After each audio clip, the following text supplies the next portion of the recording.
Hello बच्चों, तो कैसे आप सभी लोग आ गए आप सभी के सामने एक नए टेस्ट सीरीज के साथ, जो कि क्लास 12 का चैप्टर 8 का चौथा टेस्ट है। इससे पहले मैंने इसी चैप्टर के टेस्ट 1, 2, 3 डाल रखे हैं। ये लास्ट टेस्ट है इस चैप्टर के, और इससे पहले मैंने चैप्टर 1, 2, 3, 4, 5, 6, 7 तक के सारे टेस्ट सीरीज दे रखे हैं। तो अगर आप लोगों ने अटेंड नहीं किया है तो बेटा वहां से जाके अटेंड कर लो और अपने दोस्तों को ज़्यादा से ज़्यादा शेयर करो, ताकि उन लोग का भी एग्जाम अच्छे से क्रैक हो सके। मैं बता दूं कि इंडिया के बहुत सारे स्टेट से बच्चे टेस्ट सीरीज को अटेंड कर रहे हैं। लगभग 18 से 19 स्टेट से बच्चे टेस्ट सीरीज को अटेंड कर रहे हैं। तो आप लोग भी देरी ना करें, बिल्कुल फ्री क्लास चल रहा है, यहाँ कोई चार्जेस वगैरह नहीं लगते हैं। बेटा मात्र आपको 10 से 15 मिनट पर डे देना है टेस्ट सीरीज के लिए। ज़्यादा नहीं मैं टाइम ले रहा हूँ, बस 10 से 15 मिनट ले रहा हूँ, तो आपको जल्दी से जल्दी ये कवर भी हो जाएगा। और 70 से 80% मार्क्स 100% गारंटी के साथ आपको आ जाएंगे सिर्फ इस टेस्ट सीरीज से। अगर आपने क्लास नहीं भी करा है, क्लास छूट भी गया है किसी कारणवश, क्लास किया भी है तो और अच्छी बात है, आपको 90 प्लस भी जा सकता है। टेस्ट क्लास नहीं वगैरह किया है तो फिर भी आपको 70 से 80 प्लस चला जाएगा। तो चलिए बिना देरी किए हम लोग स्टार्ट करते हैं अपने टेस्ट सीरीज को, जो कि ऑब्जेक्टिव के फॉर्म में हमारे सामने सबसे पहले आ रहा है। तो चलिए देखते हैं क्या कहता है ऑब्जेक्टिव। कहता है स्मृति कोशिकाएं बनती है, memory cell are formed from. बताओ स्मृति कोशिका, जिसको मेमोरी सेल कहते हैं, ये क्या चीज से बनता है ना? मोनोसाइट से बनता है ना, एस्नोफिल से बनता है, न्यूट्रोफिल से बनता है, या क्या कहता है टी लिम्फोसाइट से बनता है। तो बताओ यहाँ पे 4 ऑप्शन आपके सामने आ रहे हैं। 4 ऑप्शन में से किसके द्वारा, ये चारों सेल का नाम है, ये चारों सेल में से किस सेल के द्वारा जो है मेमोरी सेल का निर्माण होता है? क्वेश्चन नंबर 1 है आपका। बताइए क्या हो जाएगा इसका सही आंसर। बताओ क्या हो जाएगा। कमेंट बॉक्स में फटाफट आंसर लिखो। इसका सही आंसर क्या होगा, फटाफट लिखो। जल्दी जल्दी लिखो, क्या हो जाएगा सही आंसर। इस क्वेश्चन का सही आंसर हो जाएगा, क्या हो जाएगा इसका सही आंसर हो जाएगा बेटा ऑप्शन नंबर डी। जी हाँ, डी इसका सही आंसर हो जाएगा, टी लिम्फोसाइट। जी हाँ, टी लिम्फोसाइट सेल्स के द्वारा किसका निर्माण होता है? मेमोरी सेल का निर्माण होता है। याद रखेंगे, टी लिम्फोसाइट सेल के द्वारा मेमोरी सेल का निर्माण होता है। चलिए क्वेश्चन नंबर 2 की तरफ बढ़ते हैं। क्वेश्चन नंबर 2 कहता है इम्यूनोडिफिशियंसी सिंड्रोम किसके कारण विकसित होता है? Due to which immunodeficiency syndrome can develop. खराब यकृत है ना, डिफेक्टिव लीवर खराब की वजह से होता है। दोषपूर्ण थाइमस, डिफेक्टिव थाइमस, एक थाइमस ग्लैंड होता है, उसमें खराबी होने की वजह से होता है। एड्स विषाणु, एड्स के वायरस की वजह से होता है। दुर्लभ प्रतिरक्षा तंत्र, वीक इम्यून सिस्टम। यहाँ पे 4 ऑप्शन आपको दिए हुए हैं। पूछा जा रहा है कि डिफिशियंसी है ना, इम्यून डिफिशियंसी सिंड्रोम किसकी वजह से होता है? आपकी जो बीमारी लड़ने की ताकतन क्षमता वो किसकी वजह से कम होती है, किसकी वजह से उसमें कमी आती है, खामी आती है? बताओ क्या हो जाएगा सही आंसर इसका। जी बताइए, 4 ऑप्शन आपके सामने। Question number 2। हाँ जी, इस क्वेश्चन का सही आंसर हो जाएगा option number C, AIDS virus. जी हाँ, एड्स का विषाणु, इसका सही आंसर हो जाएगा एड्स वायरस, एड्स का विषाणु। चलिए अगले क्वेश्चन की तरफ बढ़ते हैं। अगला क्वेश्चन नंबर 3 आता है, मनुष्य में सबसे अधिक होने वाला कैंसर कौन सा है? Which is the most common cancer in human. बताइए क्या होगा। मिलीनोमा, लिम्फोमा, सार्कोमा या कार्सिनोमा। बताओ कैंसर में सबसे ज़्यादा कॉमन क्या होता है? मेलानोमा होता है, लिम्फोमा होता है, सार्कोमा होता है या सार्कोसिमा होता है? बताओ क्या हो जाएगा। सिनोमा होता है। क्या हो जाएगा सही आंसर इसका। क्वेश्चन नंबर 3 का सही आंसर क्या हो जाएगा? 4 ऑप्शन है, अब बताइए क्या हो जाएगा सही आंसर। कैंसर होने वाला, जी हाँ, मनुष्य में सबसे अधिक होने वाला कैंसर कौन सा है? यहाँ पे 4 प्रकार का कैंसर दिया हुआ है। चारों में से कौन सा कैंसर इंसान में सबसे अधिक होता है? जल्दी बताइए, फटाफट बताइए कमेंट बॉक्स में। जी बेटा इसका सही आंसर हो जाएगा, जो कि तुम बताओगे, मैं नहीं। चलो बताओ क्या हो जाएगा। इसका सही आंसर हो जाएगा, क्या हो जाएगा?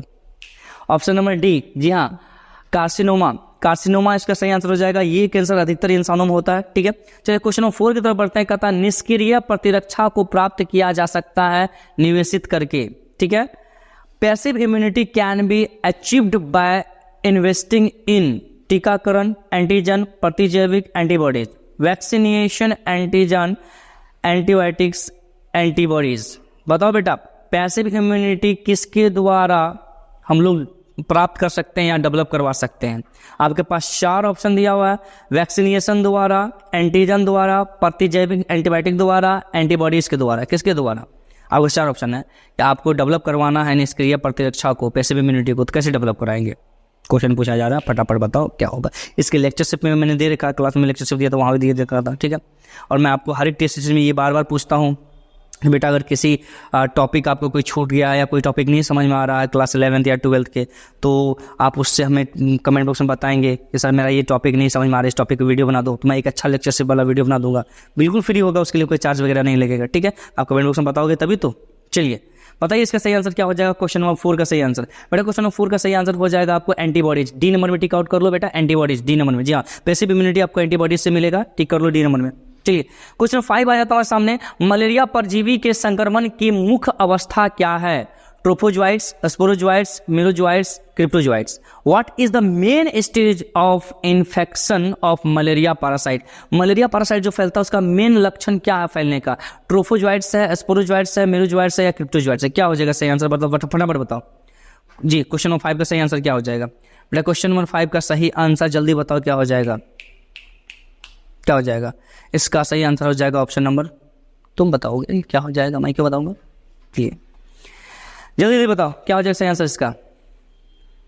क्वेश्चन नंबर 5 का सही आंसर की है, जल्दी बोल बेटा। इसका सही आंसर हो जाएगा option number B, sporozoite. Sporozoite tick out कर लो, बी नंबर का सही आंसर हो जाएगा एस्पोरोजोइट, ठीक है, टिक आउट कर लिए।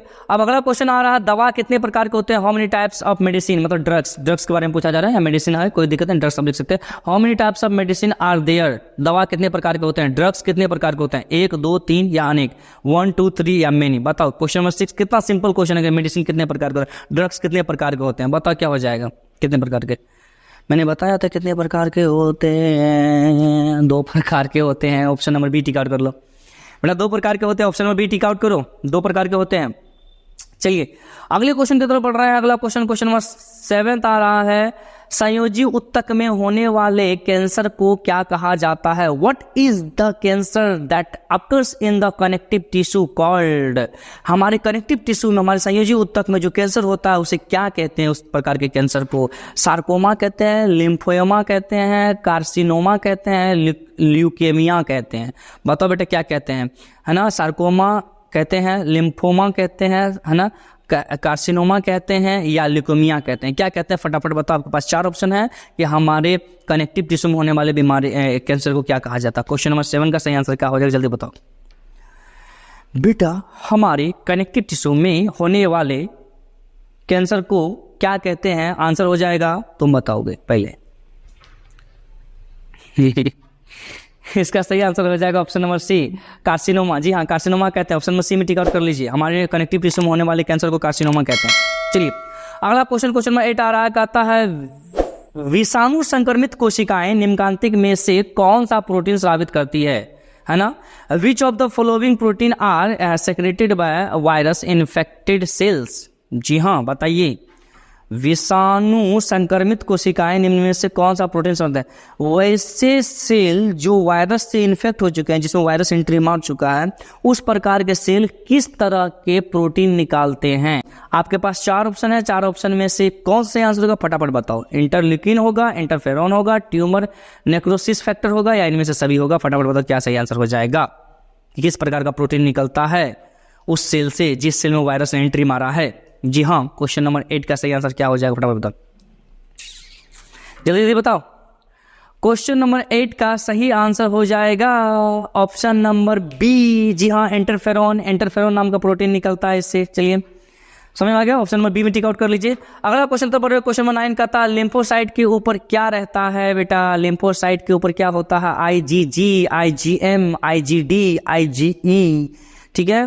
कहता है what lives on top of the lymphocytes? Lymphocytes के ऊपर क्या पाया जाता है बताओ।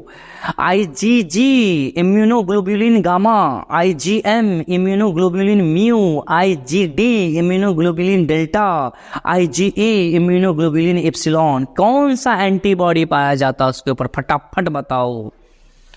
जी हाँ, क्वेश्चन नंबर 9 का सही आंसर क्या हो जाएगा फटाफट से बताओ। इसमें तो बेटा टाइम नहीं देंगे, फटाफट बताओ क्या हो जाएगा। कमेंट बॉक्स में फटाफट से आंसर लिखो क्या हो जाएगा, जल्दी जल्दी बताओ। क्या हो जाएगा बेटा? इस क्वेश्चन का सही आंसर हो जाएगा option number C, IgD immunoglobulin delta. इसका सही आंसर हो जाएगा, ठीक है। यही इसी प्रकार का एंटीबॉडी पाया था लिम्फोसाइट पे, ठीक है। चलिए अगले क्वेश्चन तो आ रहे हैं जो कि ऑब्जेक्टिव का लास्ट क्वेश्चन है। कहता भूमि में उर्वरा शक्ति को परिभाषित करने वाला जीव समूह है। The organism group that defines the fertility of the land is, जमीन में है ना उर्वरा शक्ति, उर्वरा ताकत मतलब कि उपज ज़्यादा देने वाला ताकत जो कि खाद पानी ज़्यादा उसमें होता है ना, वो मतलब कि कौन से जीवों के द्वारा ये सबसे पहले मतलब इसमें ये आती है, ये बढ़ोतरी होती है, उर्वरा ताकत आती है, या उस मिट्टी में पावर आती है पौधे को जन्म देने की, या खाद पानी ज़्यादा पाया जाता है, कौन से? माइक्रोब्स के जरिए, जैविक खाद के जरिए, ईस्ट के जरिए, या जैविक कीटाणुनाशक के जरिए। माइक्रोब्स के जरिए, ऑर्गेनिक मैन्योर के जरिए, ईस्ट के जरिए, ऑर्गेनिक डिसइंफिकेंट हो जाएगा। क्या हो जाएगा फटाफट बताओ। जी हाँ जल्दी बताइए क्या हो जाएगा सही आंसर।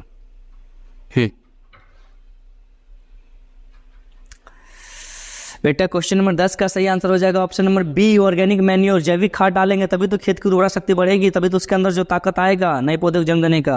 नहीं तो खाद छीट के, फैक्ट्री वाला खाद छीट के तो खत्म हो गया, मिट्टी वैसे बर्बाद हो गया। ठीक है, तो जैविक खाद जब तक नहीं डालेंगे, ऑर्गेनिक मैन्योर नहीं डालेंगे, तब तक वो डेवलप नहीं करेगा। ठीक है, तो चलिए हम लोग आते हैं सेकंड स्टेप की तरफ, जो इस टेस्ट का सेकंड स्टेप में शॉर्ट क्वेश्चन है सब्जेक्टिव का 5। मैं हर एक टेस्ट सीरीज में देता हूँ ये 5 क्वेश्चन जो कि 2-2 मार्क्स के होते हैं, और इनका आंसर आपको पीडीएफ के फॉर्म में मिल जाएगा टेलीग्राम पे, और टेलीग्राम का लिंक मिल जाएगा आपको इसी वीडियो के कमेंट बॉक्स में। अगर आप लोगों ने टेलीग्राम डाउनलोड नहीं किया तो टेलीग्राम को पहले डाउनलोड कर लें, फिर यहाँ वो चैनल है टेलीग्राम पे दिया हुआ जेनेटिक बायो क्लास के नाम से, जेनेटिक बायो क्लासेस के नाम से, और वहाँ से वो जाके आप उस पीडीएफ को डाउनलोड कर सकते हैं, आंसर शीट आपको वहाँ पर मिल जाएगा। तो चलिए हम एक्सप्लेन कर लेते हैं क्वेश्चन क्या कहता है। पहला क्वेश्चन आ रहा कहता प्रतीक्षी अणु का निम्नलिखित चित्र बनाए। Draw the following diagram of N antibody molecules. बेटा एंटीबॉडी जो तुम लोग को मैंने पढ़ाया था क्लास में या चैप्टर 8 में, उसका डायग्राम दिया हुआ है। ठीक है, पुराने एडिशन में चैप्टर 8 में और नए एडिशन में चैप्टर 7 में उसका डायग्राम दिया हुआ,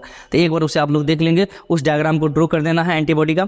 ठीक है, अब आगे कहता है अंतर्जात प्रतिरक्षा पर प्रकाश डालें, है ना, throw light on innate immunity. ठीक है, आपको क्या कह रहा है कि इनेट इम्यूनिटी के बारे में कुछ लिखने कह रहा है कि वैसी इम्यूनिटी जो कि आपको माँ के गर्भ से ही आपको मिला, मदर यूटेरस से ही आपको मिला, उसके ऊपर ये कुछ बताने कह रहा है ये क्वेश्चन में। ठीक है, ये भी आपको मिल जाएगा वहाँ पीडीएफ के फॉर्म में। आप कहता है रेबीज बीमारी के कारण लक्षण तथा नियंत्रण के बारे में लिखेगा। Write about the cause symptom and control of rabies disease. बेटा रेबीज नाम का जो बीमारी होता है उसके बारे में आपको पूछ रहा है कि ये किस कारण से होता है, इसके क्या लक्षण है, ये कंट्रोल कैसे होता है, तो इसके भी आंसर आपको मिल जाएंगे पीडीएफ में। अगला क्वेश्चन आ रहा है कि what measures will you adopt to prevent water borne disease. ठीक है, ट्यूमर जलवाहित रोग की रोकथाम के लिए आप क्या उपाय अपनाएंगे। ठीक है, मतलब कि जल के द्वारा जो पीने वाला पानी होता है या पानी के द्वारा जो बीमारी फैलता है, तो उसकी रोकथाम के लिए आप कौन सा उपाय अपनाएंगे, क्या तरीका अपनाएंगे कि जो पानी लोग पीते हैं या जो पानी हम लोग के गाँव के वगैरह से, शहरों के से बहता है, उससे जो बीमारियाँ फैलती है उसको रोकथाम के लिए क्या उपाय अपनाएंगे। ठीक है, तो प्राइमरी ट्रीटमेंट, सेकेंडरी ट्रीटमेंट मैंने आपको बताया अभी तक क्लास के अंदर, तो उससे रिलेटेड आप बात लिख देंगे इसमें, या पीडीएफ में इसका आंसर मिल ही जाएगा। चलिए क्वेश्चन नंबर 5 की तरफ, जो कि लास्ट क्वेश्चन है सब्जेक्टिव शॉर्ट का। कहता है ट्यूमर क्या है, ये कितने प्रकार का होता है। What is a tumour, how many types are there. बताओ ट्यूमर क्या होता है और ये कितने प्रकार के होते हैं, जल्दी जल्दी बताओ, फटाफट बताओ क्या होता है ट्यूमर। जानते हो ट्यूमर क्या होता है, नहीं जानते हो तो ट्यूमर का आंसर तुमको मिल जाएगा। यार ये कैंसर फैलाता है इससे। ठीक है, इसका आंसर पीडीएफ के रूप में मिल जाएगा। ये कितने प्रकार के होता है, 2 प्रकार के होता है, मेलिग्नेंट ट्यूमर होता है, बेनिग्न ट्यूमर होता है। ठीक है, चलिए अगले स्टेप की तरफ बढ़ते हैं, जो कि इस टेस्ट सीरीज का लास्ट स्टेप है। और मैं आपको बता दूं कि मैं हर एक टेस्ट सीरीज में एक लास्ट में क्वेश्चन देता हूँ 5 मार्क्स का, जो कि लॉन्ग क्वेश्चन होता है, बड़ा मजेदार क्वेश्चन होता है। इसका भी आंसर आपको पीडीएफ फॉर्म में वहीं मिल जाएगा। तो चलिए देखते हैं क्या कहता है ये क्वेश्चन। कहता है जैव प्रतिरक्षण के मुख्य सिद्धांतों का सुधारण वर्णन करें, इसका उपयोग बताएं। Describe with examples the main principle of bio immunity, write its use. जी हाँ, जैव प्रतिरक्षण के मुख्य सिद्धांतों का लिखें। बायो इम्यूनिटी के बारे में लिखने बोल रहा है, जो जीवों के बॉडी से मिलता है। ठीक है, जो बॉडी होता है उसके बारे में डिस्क्राइब करने कह रहा है, साथ में इसका एग्जाम्पल भी कह रहा है लिखने के लिए, और साथ में इसका उपयोग भी कह रहा है लिखने के लिए, इसका क्या यूज होता है, इसका क्या उपयोग है। ठीक है, ये आपको सारे आंसर वहां मिल जाएंगे। ठीक है, तो आज का टेस्ट सीरीज हम लोग यही खत्म करते हैं। चैप्टर 8 के सारे टेस्ट सीरीज खत्म हो गए हैं। ह्यूमन हेल्थ एंड डिजीज जो चैप्टर का नाम है, इसके सारे टेस्ट सीरीज मैंने ले रखे हैं। अब अगले टेस्ट सीरीज में मिलेंगे अगले चैप्टर का। ठीक है, तब तक के लिए इस टेस्ट सीरीज में हमको अलविदा कीजिए। नेक्स्ट टेस्ट सीरीज में नेक्स्ट वीडियो के साथ मिलते हैं। Thank you.